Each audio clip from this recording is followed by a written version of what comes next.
Hey guys, this is the very first episode that I'm going to review of Star Trek The Next Generation called Encounter at Farpoint, the pilot. But before I do that, I'd like to talk a little bit just about the background of Star Trek The Next Generation and just why, in the first place, it was created. Some of you might not know. Well, first of all, the series began in 1987, and prior to that, all that people knew of Star Trek was that original series that ran for 3 years back in the 60s, and the movies that had come out. So you had Star Treks 1 through 4, which had come out, and 4 hadn't actually even come out before the ideas for Star Trek The Next Generation came out. And the reason why they decided to do it was because they were starting to lose ground in syndication because the original series was still being seen in terms of reruns, and because it was created in the 60s, the future, as it was supposed to be, looked pretty old because the original show was made very cheaply and it looked very dated even though it was supposed to be in the future. And while the movies were a big success, the actors on that show were getting older, and the network really wanted something that was a little fresher and something that would give the Star Trek series some new life. So that was kind of the genesis of the idea of creating another Star Trek television show.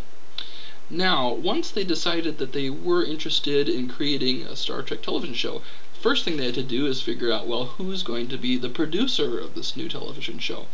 And believe it or not, the first person was not Gene Roddenberry that Paramount had in mind. What they actually first approached was a team called Sam and Greg Strangis. I've never heard of them, but that was the first people that they approached. And they actually later went on to work for Paramount and produce War of the Worlds. But they turned that down. And the second person that they actually approached was Leonard Nimoy, who had directed the 4th Star Trek film and is most famous for Mr. Spock in the original series. But Nimoy was really just taking off with his directorial career, and he didn't want to be tied down to producing a show. So he declined that as well. And then they finally turned to Gene Roddenberry. So he was actually their third choice to produce Star Trek The Next Generation. And, they were a little skeptical about whether they should even approach him because in the 1970s, Gene had made an attempt to revive Star Trek and just ran into a lot of problems, and he really blamed the executives a lot with the Star Trek Phase 2, as they called it, for not being completed. So he was pretty bitter about that and always blamed the executives. So, it's understandable that the executives were a little hesitant, to say the least, to approach Gene. But they finally did, and, in order to convince Gene to join, they said he would have full control of the show. So he agreed, and Gene had actually said that Paramount's initial idea for Star Trek was to have a show with space cadets who were starting, and Gene didn't like the idea of having a space cadet show. That premise was actually suggested for Star Trek 6 later on too, and he didn't like that either. So Gene said he would think about it a little bit, and what he decided to do was to create an entirely new cast of characters, and this would be a century into the future from the original show. So the original show took place in the 23rd century, this one would be in the 24th century. Long since the days of Kirk and Spock. So that was the beginning of Star Trek The Next Generation. And what happened next was the casting, figuring out what that would be. Now, Gene initially did not like the idea of Patrick Stewart being cast as Captain Jean-Luc Picard, but he was convinced by others to give him a second chance, and finally he realized, I think what Gene was most concerned about was that he didn't want a bald man in charge of the Enterprise, but with Gene's whole philosophy of the show of kind of being a utopia and a place where there aren't problems and everybody gets along. The idea of a bald man being on the ship wouldn't really be an issue in the 24th century, so that made sense to him, and he decided to recant and go with Patrick Stewart, and he realized that was a great choice because Patrick was such a fine actor as he went along. And another interesting thing of note with the cast is Marina Certis, who went on to play Deanna Troi, and Denise Crosby, who went on to play Natasha Yar. They actually auditioned for the opposite roles. So Marina actually auditioned for Yar, and Denise actually auditioned for Troi. And Gene didn't like what he said. He liked the actors, but he didn't feel like either one was a great fit for the role. And he felt like Denise was too much of an American girl, and that she would be a better fit for the security officer.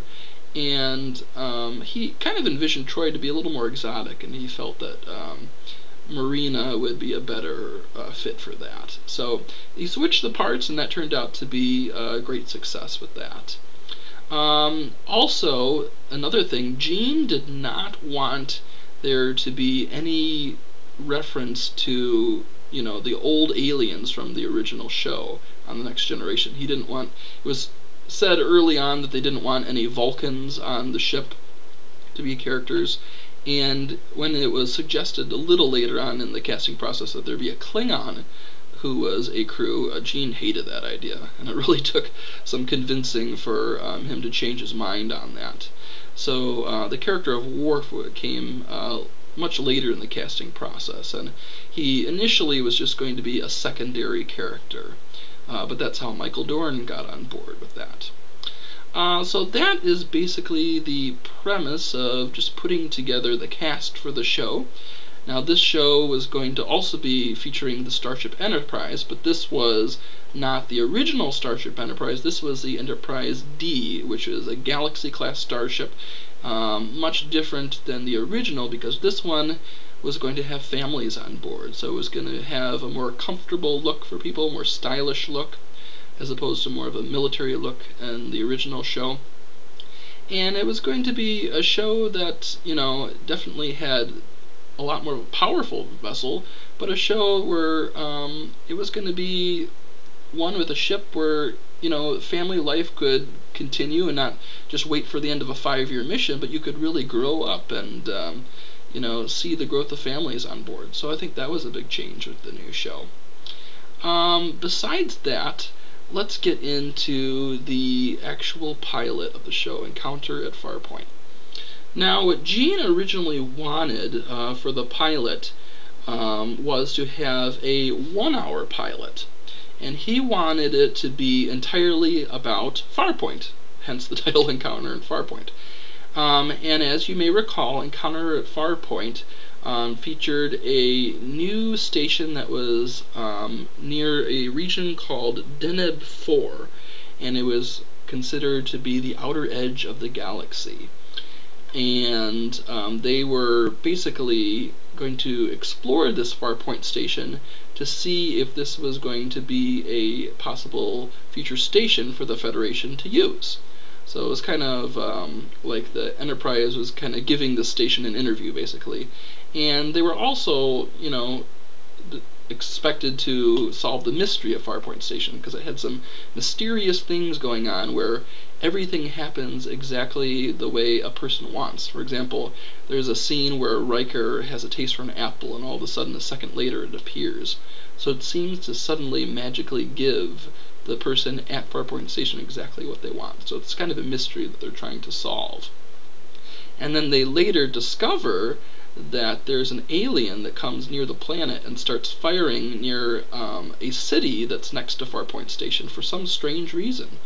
And they discover that the Farpoint Station is actually a living being, and it was a wounded creature that the Bandy actually helped and nourished, but they actually captured it too, and kind of didn't give it quite the nourishment that it needed, so they could do whatever they wanted with this creature, and they allowed it to morph into this Farpoint Station. So that was basically what Gene had thought of for the 1-hour pilot. But the network, Paramount, they wanted to have a 2-hour, and Gene hated that idea. But initially, he decided that, well, in order to get this to work, I have to compromise, and he gave in. And with that, he agreed to have another plot line to make it a full 2 hours. And that's where the whole Q premise happened. So Q was a godlike creature who in the initial show basically appeared and said that humanity has gone too far in the galaxy and they're a grievously savage child race and they're going to be obliterated, basically. And the whole part of this show was that Picard asked Q to test them to show that they have progressed as a people and they're not a grievously savage child race anymore. So Q actually puts them on trial. He dresses up as a judge in a I think it was a 23rd century court to try them. And through this Farpoint mission, Picard proves through nonviolence that they have progressed. So yeah, that's the basic premise of the 2 hours of the show. Now, as far as the look of the show, you may notice in this picture here that Counselor Troy's look is a lot different in the pilot than in the remaining episodes. She looks kind of like an intergalactic cheerleader there. And just her, the way she acts is a little bit different too. She almost seems like, for a counselor, she seems like overly emotional and kind of whiny. And that fortunately changes in the next few episodes here. But I remember reading that Marina Certis, as she watched the pilot, she did not like her performance in it, and she didn't feel like the show was going to take off based on what she saw.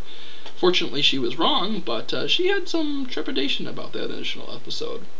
Now, of course, Riker does not have a beard in the first season, so he has a different look to him too. And I actually think the show works pretty well. I mean, I like the idea of being introduced to a lot of these characters and them meeting all together, for this very first episode. So it's not like the original series where they were already on their mission. This one, everybody's meeting and we're meeting them. So I like that idea. For those people who kind of were hesitant about this new show because they were very loyal to the original characters, they do have a scene with Dr. McCoy with Data, and he's an admiral and he's just kind of inspecting the ship. So that kind of tips its cap to the original series and kind of coaxes the old fans into this new show. And you'll see the Star Trek writers doing that initially in the first few episodes. It actually got better when they got over that and they started coming up with their own ideas. But early on they did have a little bit of kind of an ode to the old show a little bit. Now, Wesley Crusher was a big addition to the cast that some people, you either love Wesley or you hate Wesley. And Picard initially hates children, or doesn't get along with them too well, and he doesn't even let Wesley on the bridge. But he had a history with Beverly Crusher because he brought home their father's body to them when he died because he knew them. So he decides to cave in and lets Wesley explore the bridge a little bit, and that grows over the show. Now, Commander Data is an android, which means he is a machine who is actually, more advanced than humans, but he really wants to become human because he finds them fascinating. And the person who plays Geordie LaForge is LeVar Burton, who is probably the most famous of the cast. And he is a blind man who actually can see through a visor. And that will be explored more as the show goes on too, but I found that an interesting device too. So that's Encounter at Farpoint in a nutshell, guys. It's the Q part of the episode and the Farpoint all put together.